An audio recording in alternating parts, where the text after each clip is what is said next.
Hello, welcome to The Kitchen Chemist. I'm your boy, amateur pro home chef Nathanael Levinson, and we're making dumplings.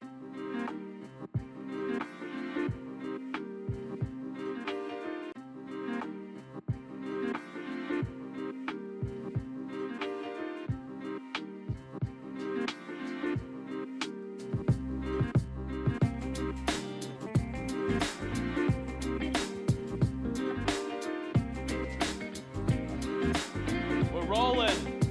It's live. So today we'll be making Khinkali. Khinkali? I think I pronounced that right. I'm not sure.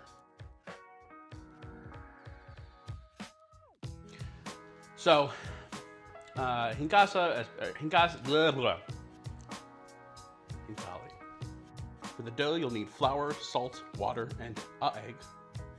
For the meat filling, you'll need beef, herbs and spices, salt, butter, and garlic. Anyways, it is a Georgian dumpling. No, not Georgia the state, Georgia the country. It's a Georgian dumpling that's very similar to a soup dumpling, except instead of being steamed, it is boiled. So first thing we're gonna wanna do is we're gonna get the dough together. So in our mixer bowl, we're gonna combine 2 cups of all-purpose flour, a teaspoon of salt, 1 egg,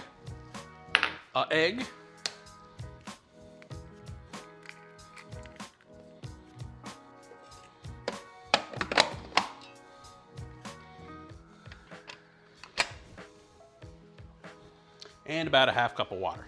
Again, with the water, we're just gonna add it slowly until we get the dough consistency we're looking for, which is dough comes together, but it's not soft.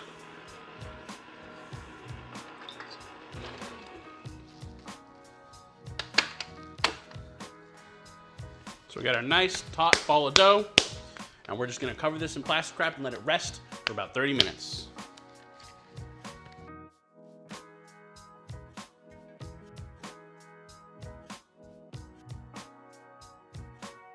All right, so our filling for Khinkali is going to be ground beef. You can also use ground pork. I couldn't find any ground pork at the store, so we're just gonna use ground beef, but you can use a split base, you can use all beef, all pork, whatever you wanna do. Again, your filling is your blank canvas. You season how you feel fit. I'm gonna follow a more traditional line. So, start with a pound of ground beef. I'm using 85/15 lean fat.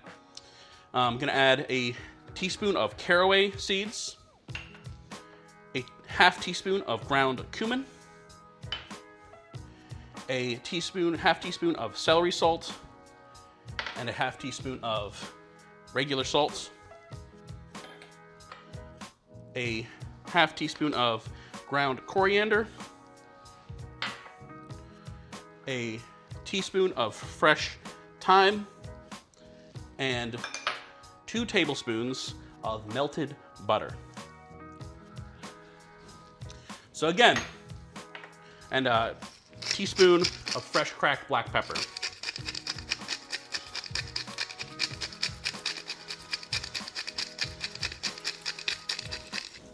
There's supposed to be onion in here. I didn't forget.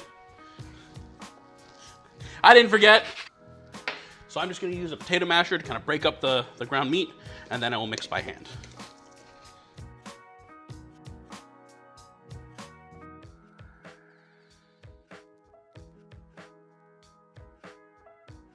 So that's ready to go in our dumplings.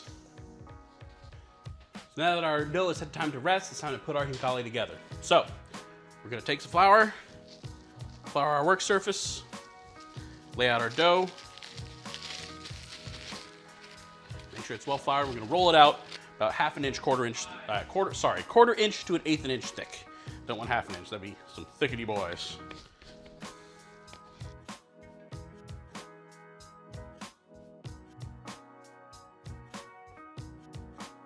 All right, so we're going to cut our dough into rounds. And you can just cut them into squares if you want to.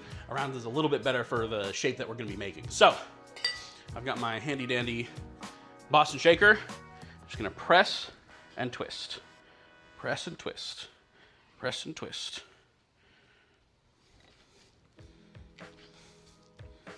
All right, now that we've got our dough rounds, we're going to fill these bad boys with our Khinkali meat mixture.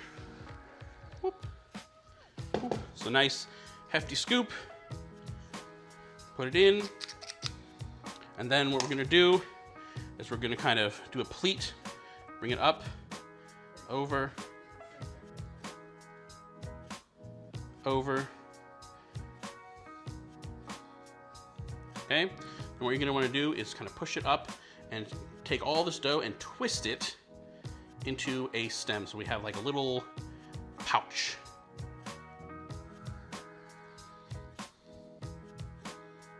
Okay, so we want that little bit of stem. It's important. It's a surprise tool that'll help us later.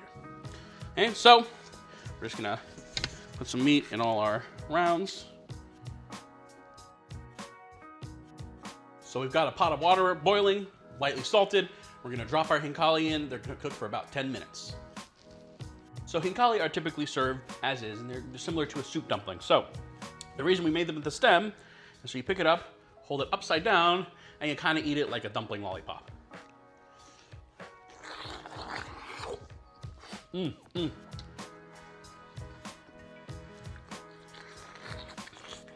Mmm.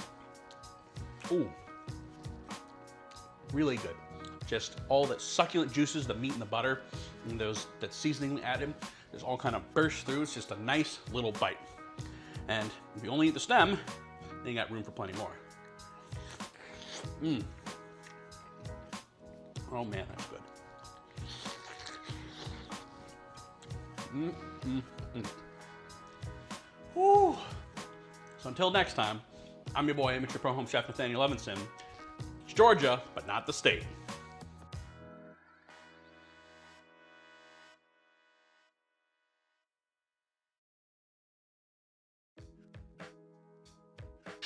I'll fix it in post. I didn't forget the onion, you forgot the onion, Greg, come on.